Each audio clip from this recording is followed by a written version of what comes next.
चलिए, so we are on page number 20 और हम लोग पढ़ रहे हैं बच्चों यहाँ से। सो सेइंग, इस तरीके से बोलते हुए, ही through away the rubbish and after having the wash his net clean off the dirt he threw it for the third time। फिर मछुआरे ने क्या किया, जो शेल निकले थे उसके अंदर से मड था, कीचड़ था, वो सब अपने जाल से साफ किया और नेट को तीसरी बार पानी में डाल दिया। But he only drew its stone shell mud. He was almost in despair। अब इस बार क्या निकला था, स्टोन निकले, शेल्स निकले। शेल मैंने बच्चों बताया आपको कि शेल्स जो शंख जिसको हम कहते हैं वो होते हैं, मड यानी कीचड़ होता है बच्चों, स्टोन्स यानी पत्थर। He was almost in despair। अब वो किस में था बच्चों, despair। despair का मतलब होता है बच्चों हताश होना या निराश होना। वो बड़ा निराश हो गया। Then he threw his net for the fourth time। अब उसने क्या किया बच्चों, fourth time यानी चौथी बार अपना नेट जो था वो पानी में डाला। When he thought he had a fish। अब उसको ये लगा, जब उसने उसको खींचा, भारी लगने लग जाता है बच्चों नेट, तो जब उसने उसको खींचा नेट को, उसको लगा इस बार मछली है। He drew it in with a great deal of trouble। Trouble का मतलब होता है बच्चों परेशानी। उसे बहुत मशक्कत के साथ, बहुत परेशानी के साथ उस नेट को किनारे तक निकाला। There was a no fish। लेकिन इस बार क्या था बच्चों, इस बार भी मछली नहीं थी। However, but he found a yellow pot which by its weight seemed full of something and noticed that it was fastened and sealed with a lead with a impression of seal। अब इस बार क्या निकला था बच्चों, उसमें से निकला एक येलो पॉट। क्या निकला बच्चों, एक येलो पॉट, एक जार जैसा निकला है ना बच्चों, एक जो शीशी होती है या बर्नी होती है, इस तरीके से एक पॉट उसमें से निकला, जो कि बहुत फास्टेंड बनता। फास्टन का मतलब होता है बच्चों टाइटली पैक्ड, है ना। सील विद अ लिड, उसके ऊपर एक ढक्कन भी लगा हुआ था। With a impression of seal, और इम्प्रेशन का मतलब होता है बच्चों कोई छवि या कोई डिजाइन बना हुआ होना। उसके ऊपर कोई डिजाइन भी बना हुआ था, कोई सील जैसी लगी हुई थी उस ढक्कन के ऊपर। With the impression of seal he was dilated. Dilated का मतलब होता है बच्चों खुश होना। मछुआरा बड़ा खुश हुआ कि मुझे कुछ मिला है। I will sell it to the founder. वो इसको बेच देगा, किसको बेच देगा, फाउंडर को। He said, with the money that I shall get for it, I shall buy a full bag of wheat। और उससे साथ में ये भी सोचा कि जब मैं, फाउंडर कौन होते हैं बच्चों, जो इस तरह के सामान को कलेक्ट करते हैं, जो पुरानी जो चीज़ें होती हैं उनको कलेक्ट करते हैं फिर आगे बेचते हैं, फाउंडर कहलाते हैं। तो मैं फाउंडर को ये जार या ये जो पॉट है वो बेच दूंगा, इससे जो पैसे मिलेंगे मैं इससे गेहूँ खरीद लूंगा, है ना। फुल बैग यानी बहुत सारे, पूरा बैग भर के व्हीट यानी गेहूँ खरीद लूंगा। He examine the jar on all sides. उसने चारों तरफ से उस जार को बड़े ध्यान से देखा। हमने पॉट के लिए बच्चों नेक्स्ट यहाँ पे इस लेसन में वर्ड पढ़ा जो है जार। उसने जार को आराम से देखा। He shook it see if it would rattle. उसने उसको शुक होता है बच्चों शेक का पास्ट टेंस। उसने उसको हिलाया और देखा। रैटल का मतलब होता है कहीं को इसमें से आवाज तो नहीं आ रही। रैटल का मतलब होता है हार्श साउंड या तेज आवाज जो है वो, उसमें से कोई आवाज तो नहीं आ रही। But heard nothing, and so judging from the impression of seal and the lid he thought there must be something precious inside। लेकिन उसमें से कोई आवाज नहीं आई। and so judging का मतलब होता है फिर मछुआरे ने जज किया। जज करना यानी अंदाजा लगाना, निर्णय लेना। उसने ये डिसीजन लिया क्या, वो इम्प्रेशन जो लगी हुई थी उसके ऊपर, जैसे कोई राजा अपनी सील लगाते हैं वैसे इसके ऊपर सील लगी हुई थी, कोई मार्क लगा हुआ था, उसको देख के उसको लगा, सेल और लेट को देख के, कि ये जो है thought there must be something precious inside. Precious का मतलब होता है बच्चों जो कीमती होता है वो प्रीशियस कहलाता है। मूल्यवान जो होता है, एक्सपेंसिव होता है, वो प्रीशियस कहलाता है। तो मछुआरे को लगा हो ना हो इस पॉट या जार में कोई बहुत महंगी या कीमती चीज है। To find out, he took his knife and with a little trouble he opened it। उसने क्या किया, उसको देखने के लिए चाकू निकाला अपने पास से और बड़ी मेहनत करके उसको खोला। He turned it upside down। उसने उस बॉटल को उल्टा कर दिया। अपसाइड डाउन करने का मतलब होता है बच्चों किसी चीज को उल्टा कर देना। सीधा हिस्सा जो है वो नीचे की तरफ आ जाता है, उल्टा हिस्सा है वो ऊपर चला जाता है, वो उसे अपसाइड डाउन कहते हैं। बॉटल को उसने उल्टा कर दिया, लेकिन क्या हुआ, he turned upside down but nothing came out. लेकिन उसमें से कुछ भी नहीं निकला।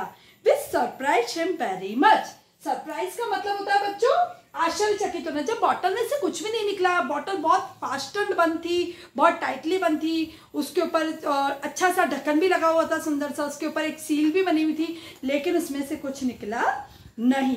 वो बड़ा आश्चर्यचकित हो गया कि इस बॉटल को इतना आराम से भी अच्छे से पैक किया हुआ, लेकिन इसके अंदर कुछ है नहीं। He set it in front of him, and whilst he was looking at it attentively, such a thick smoke came out of that he had to step back a pace or two. फिर उसने क्या किया कि उस bottle को अपने सामने रखा और उसको बड़ा अटेंटिवली का मतलब होता है ध्यानपूर्वक, बड़ा अटेंटिवली उस बॉटल को देखने लगा।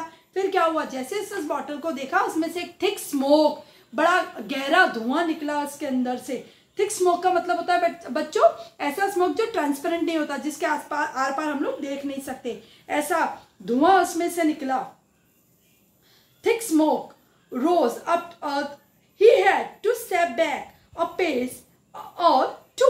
इतना गहरा धुआं निकला, मछुआरा था तो थोड़ा सा डर भी गया और वो एक दो कदम वहां से पीछे हो गया। This smoke rose up to the clouds and stretching over the sea and shore.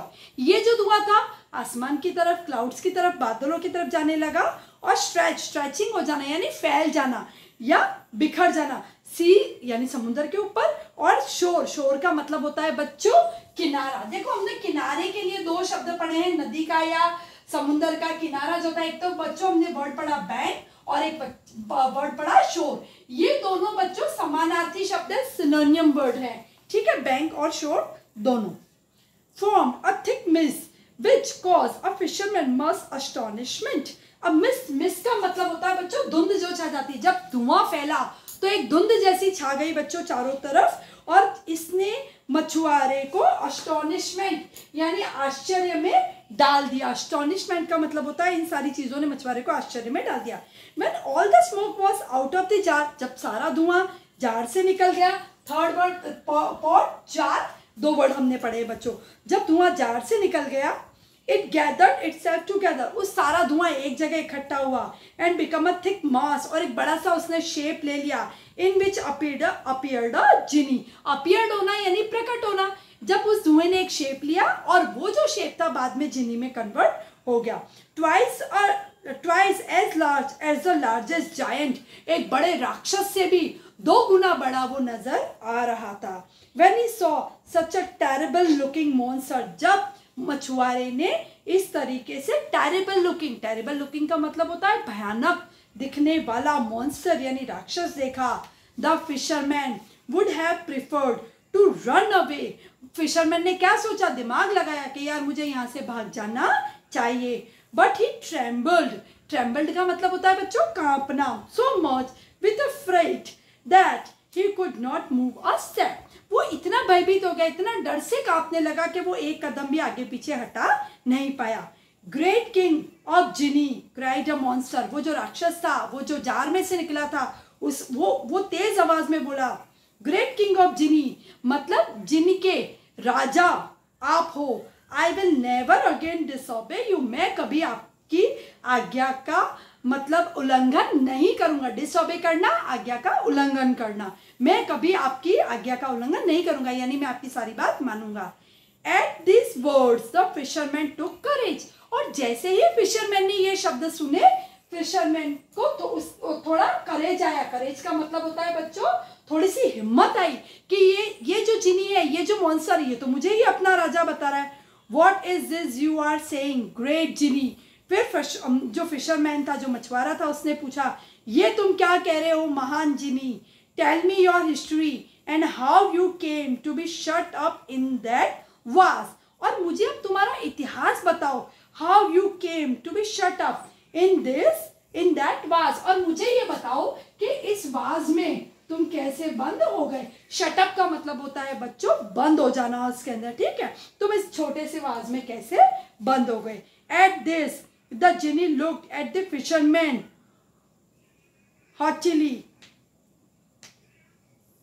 I hope बच्चों आपको ये पैराग्राफ बहुत अच्छे से समझ में आ गया होगा। जिनी की कहानी, फिशरमैन की कहानी, कि कैसे जो फिशरमैन था उसको जिनी मिला, उसने कैसे लिड को ओपन किया जो टाइटली पैक था, उस जार में से स्मोक निकला। स्मोक जो था उसमें से फिर एक आकृति बनी, मास बना, जो कि एक मॉन्स्टर, एक जिनी जैसी नजर आ रही थी। फिर इन दोनों के बीच में जो कन्वर्सेशन है बच्चों, वार्तालाप है, वो हम आगे के नेक्स्ट क्लिप में पढ़ेंगे। Thank you very much.